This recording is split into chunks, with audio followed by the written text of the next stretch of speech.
All right, all right. People are connecting. I will offer greetings from rainy Chapel Hill. It's Mark Yusko. I'm joined by Corey Lester from up north, and we're gonna talk about a bunch of wide-ranging topics today. I just want to rewind for a second on the name of the podcast and the webinar is hedged with a capital D, and where's that come from and what does it mean? And we launched the predecessor fund to the current Asana Global Fund, back in 2005. I mean, we're on our 21st anniversary, and the whole idea was that what I learned working in the endowments was that you could replicate equity returns with a hedged, with a D, capital D, strategy. Um, and the idea was that you get the similar returns over time, but you do it with half the volatility. And you don't outperform every period, but over long periods of time, you outperform enough in the tough periods, and you maybe don't underperform as much in the good periods, because of that hedging. And the math works in your favor, and it's a great strategy. And we all know the stories of the famous hedge fund managers that have produced really outstanding returns over long periods of time by this. And then we modified that by doing the best ideas portfolio over the years. And interesting, if you just look at the past year, it was a good year for markets. Now, the first quarter of 25 didn't feel very good. That was a really good time to be hedged with a capital D. Markets were down because of the Trump tantrums and tariffs and all that good stuff.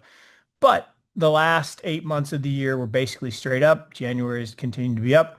And yet a hedged with a D strategy, if done right. So we've averaged about 2/3 of the exposure to the markets of being fully long, and yet kind of kept up with the world index over that period, which is really nice, because if you can keep up with the markets in the good markets, you actually compound a little better, because usually you would trail in those periods. So what that all that means is there's been a lot of alpha generated by the managers and their best ideas. And so today's topic, early year momentum, kind of what we think lies ahead. Really, we'll hit on a bunch of these topics from, one, why is there so much momentum in markets, and what are we actually seeing? Obviously, many of you will have seen some of the, let's call it less momentum things that have been going on with the Anthropic hit list lately, that, they write a 5-paragraph blog post and they take 20% off the market cap of some sector, like security software or tax preparers or whatever it is. So, amidst all of that kind of positive momentum and negative momentum, we have found that this hedged, again with a capital D strategy, continues to be the right place to have equity capital. So, maybe with that, I'll turn it over to my partner here, Corey, and let him lead us, and I'll be the he'll be the play-by-play, and I'll be the color commentator. So think of him as Jones Angel for those of you who are UNC fans, and I'll play Tyler Zeller today. A much shorter Tyler Zeller, but I'll play Tyler today, who actually worked at Morgan Creek, believe it or not, as an intern. We tried to get him to work here full time, but he had this date with the NBA for a decade. So although he's back now in town, and we're still buddies and still trying to convince him to work at Morgan Creek. All right. Well, thank you for that intro, Mark, and thank you for that background to know all the details about Tyler. But appreciate the setup here. I'll try the segue, and yeah, we'll start with a little macro. Then we'll talk about some themes that I've been banging the table on and following closely for the past couple of years. But without further delay, let's get right into it. So, Mark was kind of talking about it, but I think it's an important reminder. U.S. equity investors have really been spoiled by the returns the past 3 years. And this is a dense chart, but there's really some, key takeaways. And, if you look at, the long-term returns, investors have just been, really spoiled the last, 3 years or so, and really trained to buy the dip after, sharp rebounds following the pandemic, the late 2022 sell-off, and more recently following the announcement of tariffs, what Mark was talking about in early 2025 on Liberation Day last April. So, the question is really, have investors been lulled into a false sense of complacency? Again, history doesn't repeat itself, but, it often rhymes. And if you look at the data here, for the past 15 years, investors in the S&P, so investors in the US, have really enjoyed, premium returns, often way above average, like the last 3 years. You can see the last 3 years, 91st percentile up at the top, 23% compounded return. But, if you look at the numbers here going back to, I believe, 1970, if I'm remembering correctly, the long-term average and median return is closer to 10%, versus the mid-teens and higher performance investors have become accustomed to since the GFC. So, don't forget, you must spend as much time below the average as above the average to get to the long-term average, just the way the math works. So we think now is a time to be careful after, really three exceptionally strong years following the 2021-2022 sell-off. Well, And and just on that point, Corey, it's and not that many people listen to it anymore, but it's the Lake Wobegon uh, feature, which is a phenomenon. Not everybody can be above average, and the market can't trade above its long-term average forever. It can usually go longer than you think, and governments can boost things by devaluing the currency and printing more money and providing some regulatory capture opportunities for big companies and capitalization weighting and passive and all that can impact this. But at the end of the day, there's actually never been, it's kind of interesting, there's never been a time where the 10-year rolling return was above 15%, where the forward returns were good. Again, that doesn't mean we're going to crash tomorrow, and it doesn't mean that you couldn't have some period of time that was good. But I said there's been half a dozen-ish periods where you had a 10-year return that hit above 15% compounded for the full 10 years. And in every single case in the past, the forward return over the next decade was closer to zero than it was 15. So again, yeah, and that's a great segue because, over the last 10 years, looking at the data here, the compounded return for the S&P has been in the 70th percentile, going back to 1975. I now see it here on the right side, not 1971. It's been 14.8%. And if you look at the next slide, this is one of our, favorite, prognosticators, Jeremy Grantham at GMO. His 7-year outlook is not as bad as it was in summer 2021, but, it's getting pretty ugly. And you can see his forecast back in, August 2021 on the left here, was forecasting, 7-year real returns for stocks, U.S. stocks, deeply in the negative territory, a little bit less in international, actually seeing a little bit of opportunity in emerging. And, we all know what happened, shortly thereafter with the sharp correction in 21 and 22.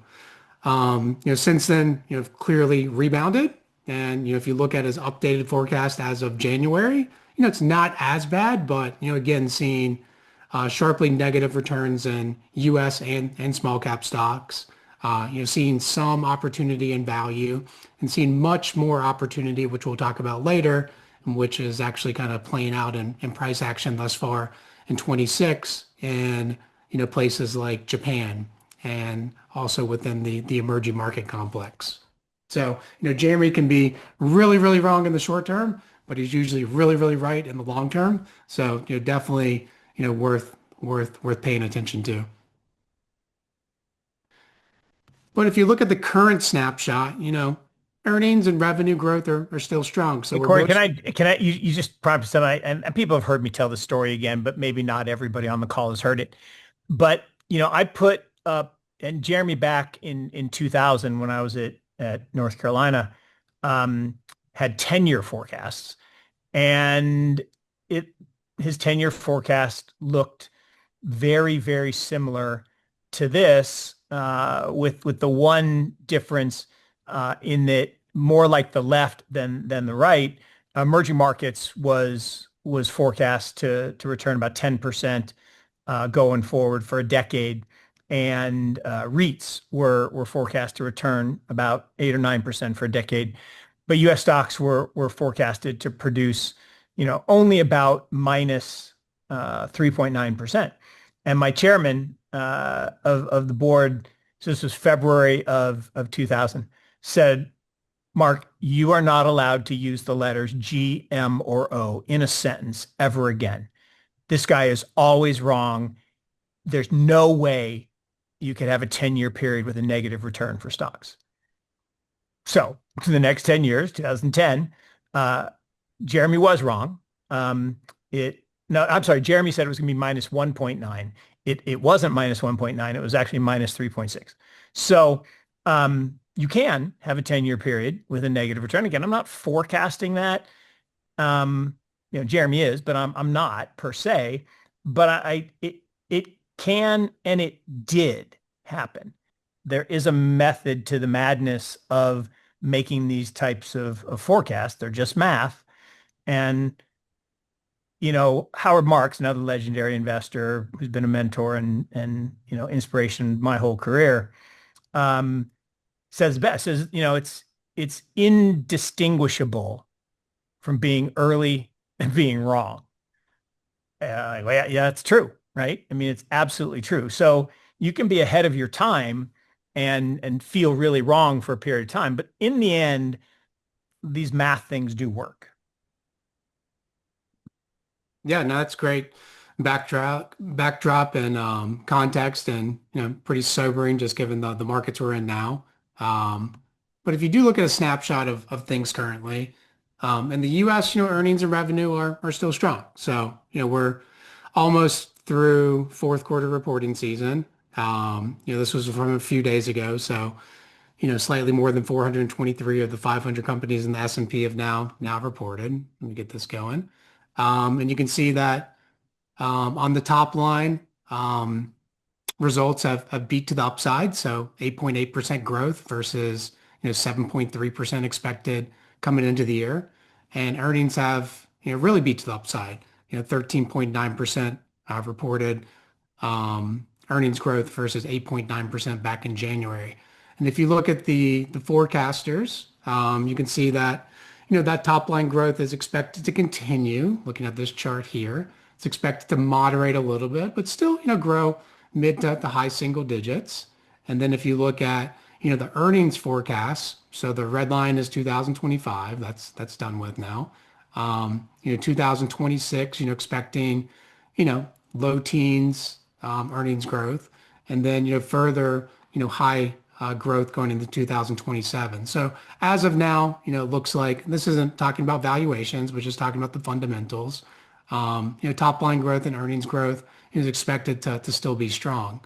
Yet, the S&P is barely positive, and the Nasdaq is down for the year. But other parts of the market are doing just fine. So, the ACWI, kind of looking at international stocks, is up 4% year to date. Emerging markets are up a strong 14%. Small cap stocks, looking at the Russell 2000, up 7%. And, international stocks have really been the standout so far. In fact, U.S. stocks are off to their worst start versus international markets since 1995. And some respected global macro investors like, Rob Citrone, for example, at Discovery Capital, are saying it could get a lot worse. And you kind of see some data here, that supports the uplift in small cap stocks, earning revisions going up. If you look down here, you can see that earnings revisions in the U.S. are actually starting to turn down a little bit while they remain strong in international markets, international developed, and continue to look really strong in emerging markets. And importantly, even with these, current and expected to stay good fundamentals in the U.S., valuation is a very important part of the equation. So, we're at a very high starting point here. S&P trading at 27 times forward PE, and international markets. So looking at the MSCI World X the US, much more reasonable at 19 times. So the US is almost near, prior recent peaks. International markets, still, not cheap, but, much more, headroom to get back to prior recent peaks looking at the data here. What's really interesting about that, Corey, is if you go back to last year, really since April of last year, these same trends have shown up. International, particularly emerging markets, and particularly places like China and Greece and a few others, just dramatically outperformed, like 2 and 3 times. Korea, for example, in the fourth quarter and into this year I think almost 5 times Nasdaq. So there's been this movement, but one of the most surprising in the upper left here is small caps. Small caps had underperformed large caps for going on 11 or 12 years. I'm losing track, but since the middle of last year, small caps outperformed, and this year, interestingly, right? And we're most of the way through, no, 2/3 of the way through, not most of the way, 2/3 of the way through first quarter. So there's still a lot of wood to chop, but Nasdaq's down about 2%. The S&P is up a little less than 1%. The Dow is up 3%, but small cap stocks are up almost 8%. That is a very, very dramatic difference. And it masks actually some of the carnage in large cap US. Some of the software companies are down, 50, 60, 70%. As I say, we saw just a rolling, we've all seen the meme of the Grim Reaper going door to door, and he's been going door to door lately across a lot of, white collar job. Yeah, and you can see that underperformance right here, Mark. Yeah. So just looking not at the software names specifically, but some of them, there's some large cap and mega cap software names like a Microsoft, but just looking at the Mag 8, and it's funny because there's the Mag 8 and the Mag 7. Sometimes people throw Netflix in there, but just looking at the data on the left, this is for the Mag 8. You can see that since fourth quarter last year, end of year, really sharp underperformance versus the rest of the market. So to your point, if you look at 10/31 through a couple of days ago, Mag 8 down 7%.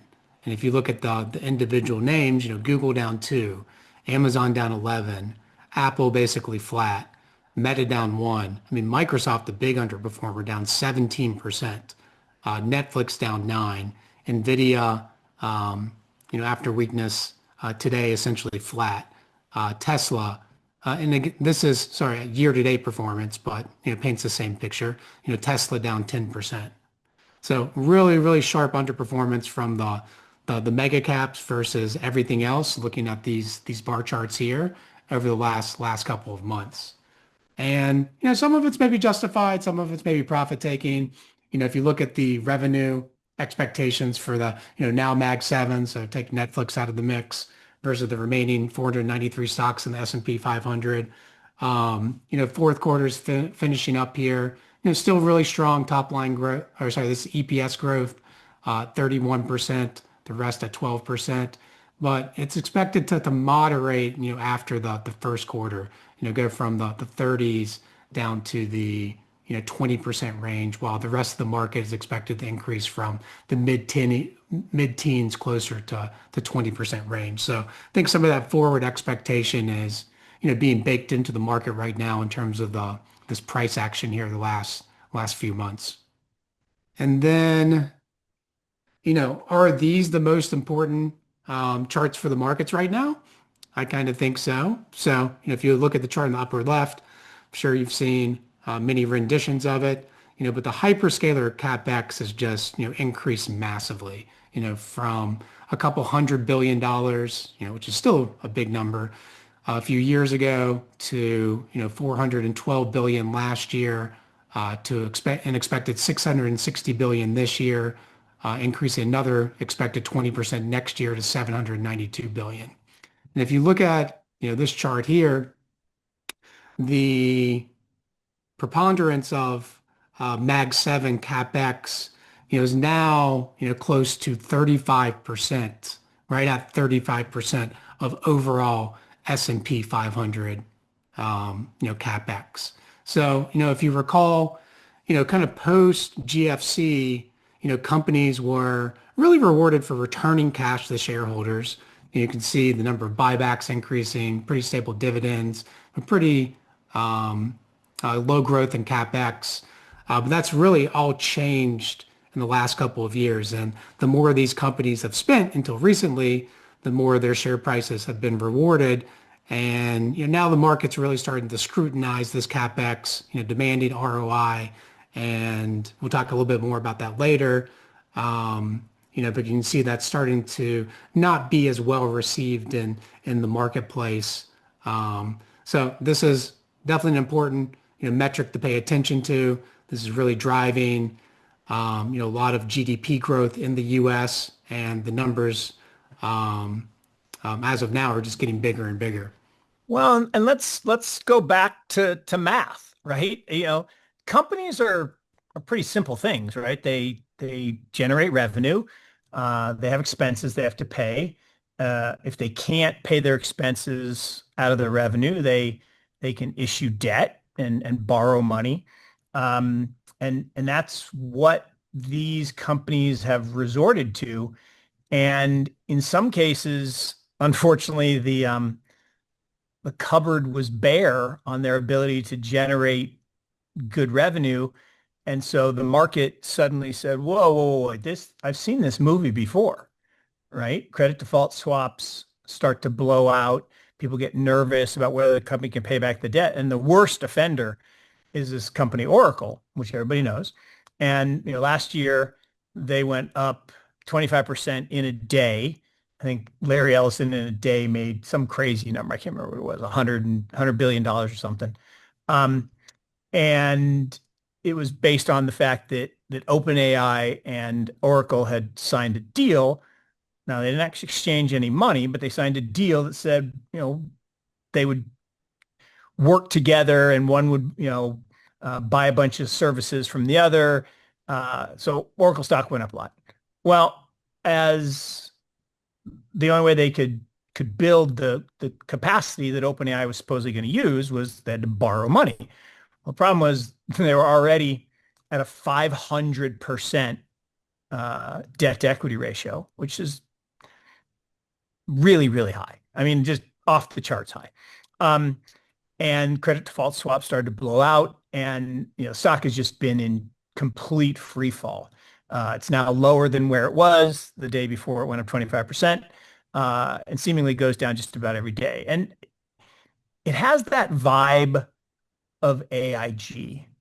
If you remember the credit default swaps on AIG and all the big hedge funds, John Griffin actually spoke at our hedged conference up in New York at Julian's office. And he said, this just doesn't look right, feel right.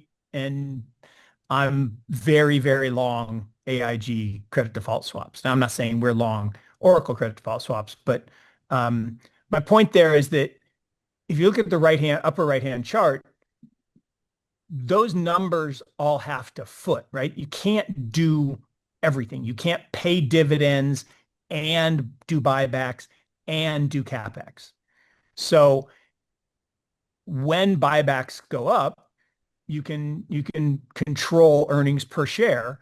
And, Apple's been the master of that, right? Apple has the same core income, gross income over the past decade. They haven't had any growth really. And yet their earnings per share goes up every year because they've been buying back stock like crazy. But if you're spending all the money on CapEx, well, there's no money to spend on buybacks, so buybacks go down, and that has been a source of the Mag 7, levitation.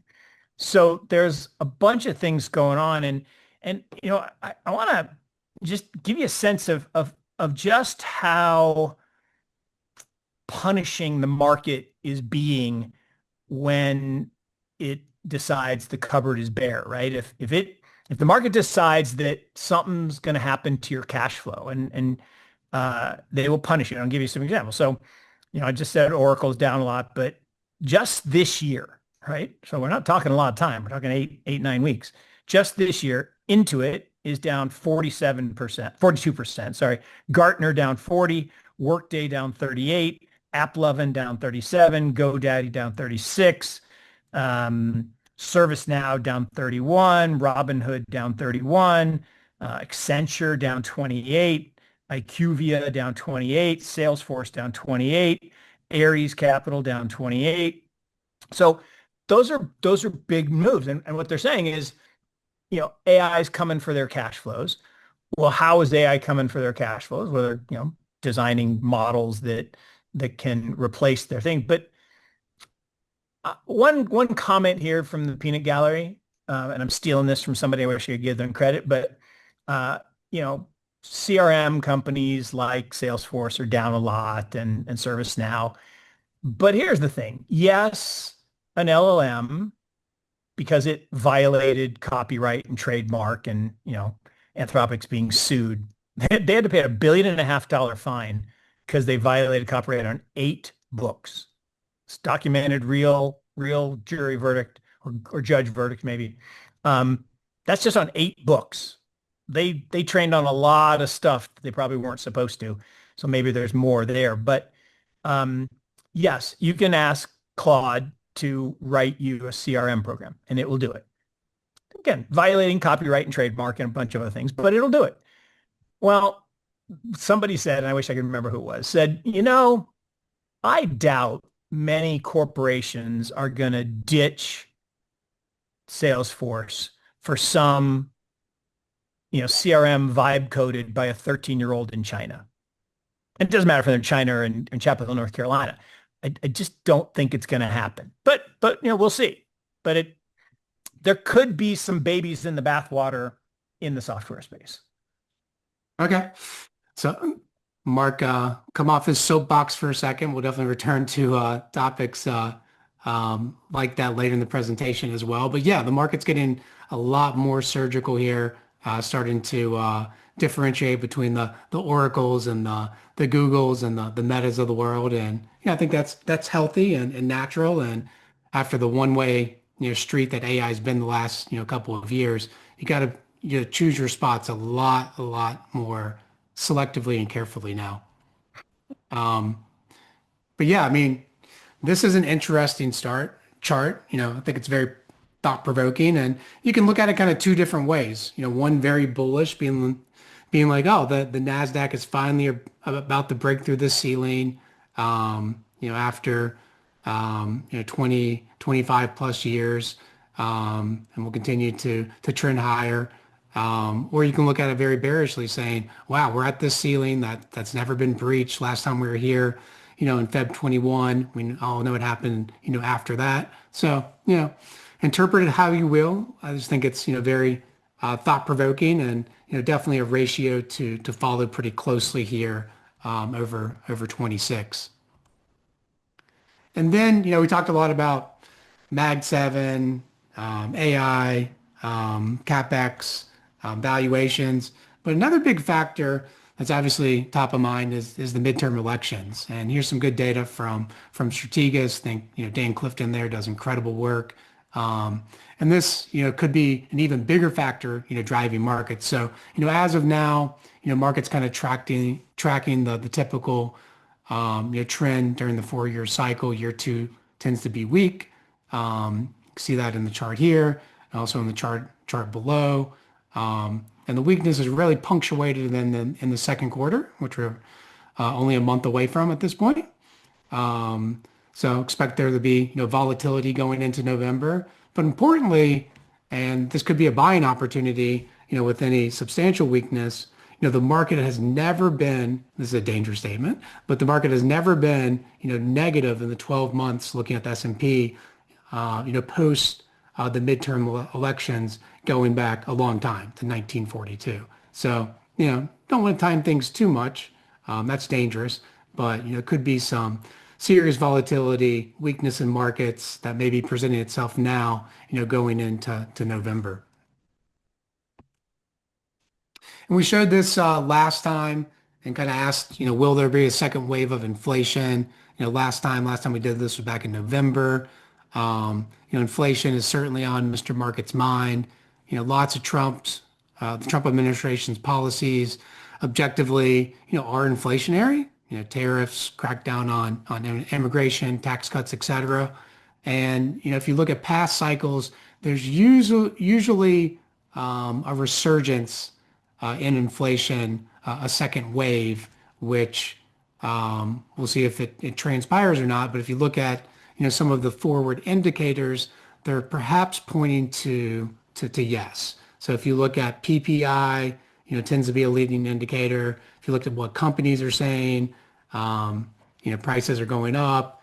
It's pointing to, potentially, higher inflation going forward, which could make, the Fed's objective to, or, Trump's, wanting of the Fed to cut interest rates going forward, problematic.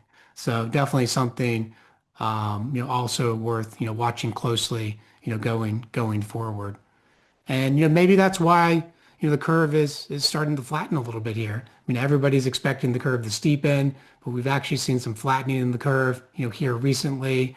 So, I think this is an important indicator too of, future economic growth that the market could be missing right now and expecting it to steepen. Where if you look at, the actual price action in the 230 curve, it's kind of stalled out here, and actually over the last couple weeks, couple months, began to flatten a bit. So maybe perhaps pricing in less economic growth, surprise, in the first, or I guess fourth quarter, in terms of growth not being as strong as expected, and also less rate cuts than are currently priced in looking at the front end. So, slow and steady still wins the race. Always pick on ARK and Cathie Wood in terms of MOMO investors. But, if you just look at this data versus the Bloomberg equity long short hedged index, and this goes back to Mark's, earlier comments at the opening of the webinar, it's not as sexy. It's kind of boring, but over the long run, the model tends to outperform. So, even after 3 really strong years here for markets and momentum, following the 2021, 2022 sell-off, the average hedge fund, looking at this index is still, beating Cathie Wood, up 102% versus 76%. And importantly, doing so with much, much less volatility. So 13% volatility versus 65%. So maybe switching from the macro to some themes, regardless of markets, we still see a lot of great ideas out there. We run a very concentrated best ideas portfolio. And, right now there's kind of 4 themes that, we are the most overweight to. One being innovative healthcare. I've talked about this a bunch. The XBI is up year to date and up over 40% over the trailing year and up over 80% from the post-Liberation Day lows last year. Biotech has finally emerged from its 5-year bear market. We think there's room to run here. Flows are starting to turn defensive, looking at sectors like healthcare, relative to growthier sectors like tech, especially large cap tech.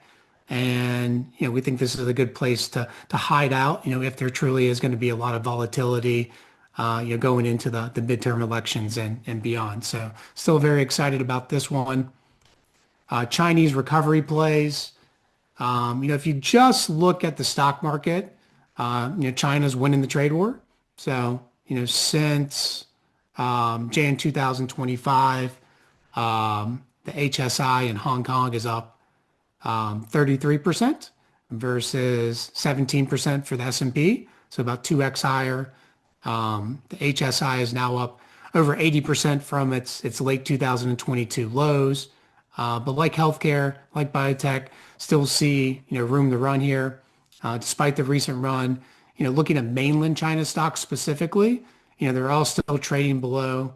On average, look at the indices, their 10-year average in terms of PE multiples, dividend yields are strong, and short-term rates in China, remain very low. So this will likely continue to attract flows. We've been banging the table on specific opportunities, one being, within the, anti-involution, so destructive competition, campaigns being carried out by the policymakers, have played this theme successfully in things like met coal back in 2015.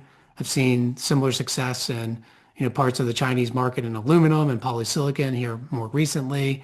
And, our favorite within this, sub-theme in China is the solar sector. So these stocks are up, strongly to start the year, 10, 20, 30% across the board. Policy action and consolidation in the sector is really picking up steam as we speak. So we think this could be a real source of alpha generation going forward. Also seeing good ops in China in the consumer sector and in tech stocks. So not just anti-involution plays, but still like China a lot here relative to other global markets going forward. Then if you look at, it says rifle shot shorts. Oh yeah, it should be rifle shot shorts. Thought I was missing an R there. But some of the most speculative parts of the market have really plummeted. Mark went through some names that are off 20, 30, 40% to start the year. I love this index, the meme index, because it was actually created in 2021 and then it was actually shut down after the collapse in 2022, then was restarted in the middle of last year. And it's kind of a contra indicator, if you will, as the index is down 37% since its October highs. And there's a really interesting Bloomberg News article here recently where it said that more than a quarter of the approximately 250 companies that went public on NASDAQ's smallest listing tier since 2023 were promoted in WhatsApp group chats and subsequently crashed or were suspended by the U.S. SEC over concerns about potentially manipulative trading. So in other words, the fraudsters and promoters are back orchestrating these pump and dump schemes, very active in the market. Easily persuadable retail investors are sadly the ones usually left holding the bags when these schemes ultimately collapse. Some of the stories in the article, please pull it up and read it at your leisure, are really, almost too wild to believe. Call it capitalism, creative destruction, animal spirits, whatever. It's a destructive development in the market that, comes in waves and cycles, and we're in that part of the cycle currently. So one needs to tread carefully, but, these things also create incredible opportunities for skilled short sellers, some of which we're partnered with. And I think this also argues for, kind of a great separation trade in the market between quality and junk, along the lines of the late 90s, early 2000s, which, as Mark was talking about earlier, was really the heyday for a lot of long short managers, just given the market distortions caused by the internet. See kind of similar distortions being caused now by AI. So, this is definitely a fertile hunting ground and something we're seeing our managers increasingly, capture and take advantage of. And then lastly, the big one, artificial intelligence. So, we've been early here. We've been pounding the table, back in this webinar in mid 2023, showed this chart, said, AI could be big, like really, really big. ChatGPT had just launched, had about 100 million users. They now have over 800 million users. Many other models are nipping at their heels. The competition is breakneck and likely only to intensify. Just kind of looking at the poster child, Nvidia is up almost 5x since we started talking about it. But that said, and as alluded to, no stock is so good that a high price can't make it bad. The reverse is also true. And maybe we're seeing a little bit of that now in Nvidia. As a result, yesterday we actually beat expectations on all accounts, but the stock's down. And the hyperscalers in general. But the trend, looking at the CapEx numbers, is pretty undeniable. I personally believe, we're in the midst of, not just a technological revolution, but an industrial revolution, given the CapEx required to build out the AI infrastructure. Nvidia just reported $68 billion of revenue in one quarter. That's just 3 months, with 45 billion of EBITDA. They're expected to do 345 billion in revenue this year, 445 billion next year, with EBITDA of 250 billion. So the stock trades at 20 times that EBITDA number. Don't think it's crazy cheap. That's a forward number, but also don't think it's a crazy, bubble valuation that signals, broad froth in the market. GPU clusters in the millions are about to go live. Compute continues to grow exponentially. People tend to think in linear terms, so it's really hard for folks to fully appreciate the growth underway in AI. But we still see lots of opportunities, in the space. That being said, you can't simply just own the hyperscalers here. Case in point, performance the last 4 or 5 months. I still think the opportunity set, is big on the infrastructure layer side of things, starting to shift, to the application layer. But if you just look at the CapEx numbers, 792 billion expected next year, too big to ignore. Again, it's hard to kind of wrap your arms around the breadth of the opportunity set.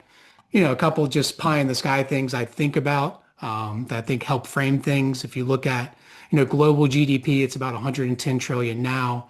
Knowledge-based GDP as a percentage of that is about 30%. And, if you listen to some of the experts, they think, AI could increase that to 40% in the next 5 years. So you're talking about, potential global GDP capture in excess of 10 trillion. So spending $1 trillion of CapEx today for near term over the next 5 years, call it 10 trillion plus of TAM opportunity doesn't sound insane to me. And, also remember, US GDP, back in 2000 was 10 trillion. It's 30 trillion today. Will it triple again over the next 25 years? No idea. But, could with a big AI productivity driven boom. So, if US GDP triples from 30 trillion to 90 trillion, that's a lot of GDP. So I think that, very high level pie in the sky analysis kind of just, frames what, is potentially at stake here. And, in terms of bubble watch, I've mentioned this before, but 4 things we're watching closely, is LLM user growth stalling? So far, no, it's slowed in some for some players, but overall still continues to grow. Are there any dark GPUs? So far, not the case. Is compute token demand continuing to grow? This really is driving the application layer. So far, not at all. And is actual revenue growth starting to show up for some of the players? Yes, but it's still early, and that's what the market is wrestling with right now. If you look at the chart on the top right here, Mag 7 free cash flow growth is starting to creep in the positive territory again after the huge CapEx spend the last few years. Will be important for that to continue. We'll see over the course of 26 and 27. And not saying there is, but maybe there's a buying opportunity in the Mag 7 right now, given weakness the past 6 months or so.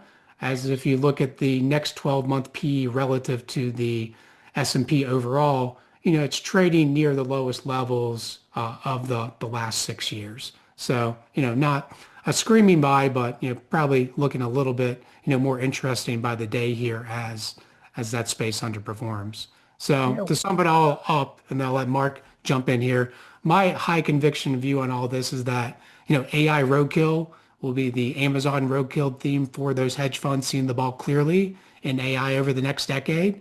and produce, terrific returns for investors. And our job is to really make sure that we're, picking the right managers within tech to capitalize on this massive opportunity set. Yeah, I think one point to make here, and it can changes every day. Corey made these slides this, earlier this week, and then today, I guess it was last night. Something gets released and changes a lot, but not everything. But we're in this. I don't know what you call it, war, for lack of a better term, but it's not not a kinetic hard war, but a war of technological superiority, primarily between the U.S. and China. Although it's interesting, a bunch of the U.S. firms are actually led by European guys. They happen to all be guys, but so someone in Europe was trying to make the case, oh, we're important too. Yeah, but they all left Europe and came to the US to start their companies. But Byron Wien said it's, Europe's on its way to becoming a good open air museum. But my point here is that what happened last night was Alibaba released their latest model, Qwen 4.5, I think is the number. They all use these weird numbers, but bottom line is this number, it blows all the other models away. So ChatGPT, Anthropic, all of them. And it just keeps happening, right? One ups the other one, then the other ups the other, and then the other ups the other. But the thing they did that was meaningful is they put it on Hugging Face for free. So now you can download, and actually you can download it onto your PC. This is the crazy part, as long as you have enough RAM, and you can run it locally, so you can run it privately. So it's a really big deal. And I think Corey's point is spot on in that, the great managers are going to do really, really well in the public markets, picking the winners and the losers, like the Amazon roadkill thing. I think what's going to happen, and I feel badly for these people who did, but I think the people who were throwing money into these private companies at these multi-hundred-billion-dollar valuations, I think I'm pretty sure they're going to be very disappointed. The competition is fierce, the price is heading lower, and these are going to be tools, right? They're going to be a commodity. They're going to be a utility, and the application layer is going to be monstrous. It's going to end up kind of like the internet, right? The guy who invented TCP/IP did not get rich. The guy who invented World Wide Web did not get rich. We'll see how it plays out, but I think this new release is a big deal. So. Okay. Yeah, that's a great point. And like the frontier, for these models in terms of their capabilities keeps getting pushed out and out and out. And, there's a seemingly positive development each day, as Mark's talking about it. And it's not just from the US, it's from the Chinese. And, it's a longer conversation, but big differentiation between closed source and open source, and closed weight and open weight. And yeah, you got to know what you're doing to figure it all out. There's going to be a lot of money made. There's going to be a lot of money lost. And, that's what we're here to help with in terms of steering that capital, to the managers and the GPs that know what they're doing, and to also take advantage of, direct opportunities, on the co-investment and private side that come out of those channels. So let's get some questions. We've got one here, but we'd love some more. Those are kind of all the prepared remarks for today. The first question, could you make a chart similar to the hyperscaler CapEx chart showing the key companies that are selling that 660 billion to the hyperscalers this year? So it's actually not other companies selling that 660 billion to the hyperscalers. It's a hyperscalers spending that money themselves on building out the infrastructure. So I mean, the companies that are receiving that are, NVIDIA is receiving a lot of it. but the other chip companies, the infrastructure companies, so some real estate players, some of the energy companies that are powering the data centers, a lot of the, you know, interconnect companies that are connecting all the servers and the racks and the chips.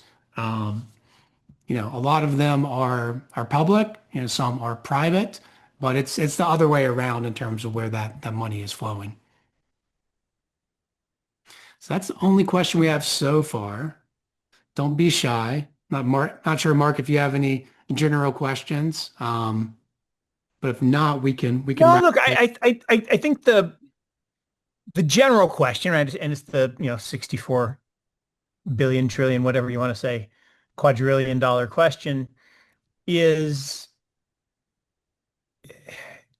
hedged, with a capital D is a philosophy, right? It's a belief that talented managers can, find alpha through this structural advantage of using the combination of leverage plus short selling to actually reduce risk and increase long-term returns.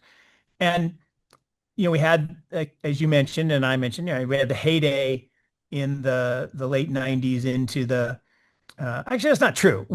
We had the exact opposite, right? The end of 99 and 2000 was the absolute non-heyday. In fact, it's what forced, Julian to hang up his Spurs in March of 2000.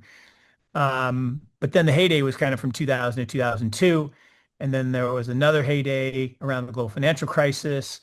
And in the QE era, hedge funds kind of got a bad name, right? They were overpriced and they couldn't beat the S&P. It's a long, long question to say, why do we think the time actually is right? And we actually believe it's always been right. But why do we think the time is right now for these very talented analysts and PMs to shine? Um, maybe to quip uh, another famous investor here, Ben Graham. In the short term, the market's a voting machine, but in the long term, it's a weighing machine. Hmm. And the market is a random walk, and it can be a random walk above fair value for a long, long time. But per Jeremy's long-term forecasts, and I think he does 7 and 10 year forecasts and not 1 and 3 year forecasts for a reason. Fundamentals ultimately drive valuations. And, I think on top of that, though, you need a manager that can see these big trends, these big themes. I remember John Burbank actually on our first podcast, saying you make the most money by investing in things that have never happened before.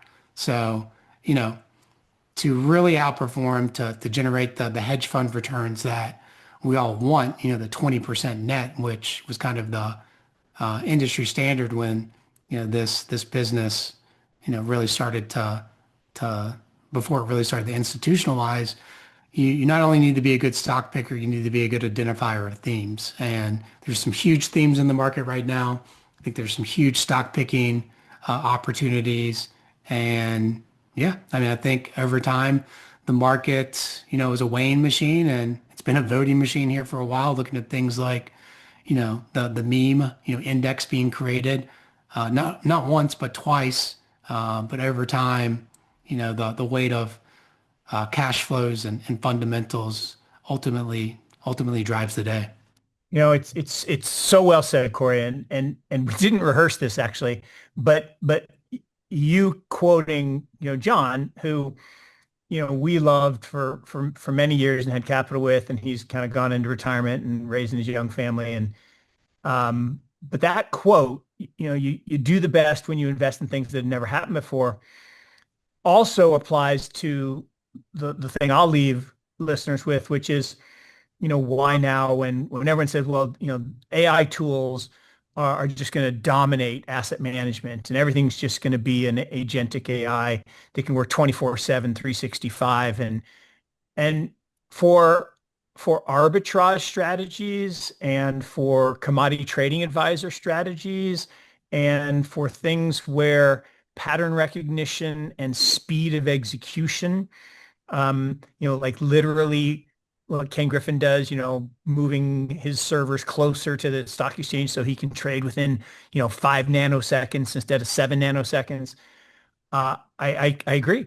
AI is going to take all of that. And I think, being a quant manager or a CTA, we've already seen those alphas erode and the ranks get thinned. But for people who truly can, you know, think about things that haven't happened before, use intuition, which the AIs do not do, right? They can't think. They can pattern recognize and they can work really fast, but there's lots and lots of data on this. And, Chris Hahn is the best example, and he's not in our portfolio because he's, more long than short. But, Chris has compounded at extraordinary rates for a very long time. He's, set the record last year with a $18.7 billion payday. This is a guy who buys 6 or 7 large cap stocks that everybody's heard of, that he figures out what they're going to do that other people just can't comprehend, whether it was the railroads back when he and Buffett were buying the railroads when, there weren't enough pipelines built, so they were going to carry oil, or, whether it's, he made a ton of money last year in GE.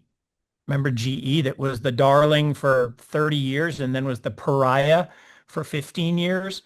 I mean, it has been reborn in terms of aerospace and engineering and nuclear and a whole bunch of other areas. So people who have that gift of intuition and strategy, they're rare, but man, once you find them and once you can tap into the relationships, and then once you can supersize their best ideas, it's a winning combination. So, the hedged part matters, but the talent part matters, and you can't print talent with an AI. You can print, history and fact finding and search and synthesis. Like, it can read Shakespeare way faster, but it can't write Shakespeare, and we've all seen that. So, we're going to focus on finding the Shakespeares of this craft. We've got a bunch of them in the portfolio, and they make, they make our life richer, right, by our interactions. And Corey gets to do most of that, which is the fun part of what we do. So thanks everybody on the call for your support and partnership. And Corey, last word to you. No, that's perfect. I'm out of breath and I have to pick up my kids from school. So we will end it there and be back in touch with you guys shortly and do this again in a couple months. Thanks for your time. Thanks, y'all.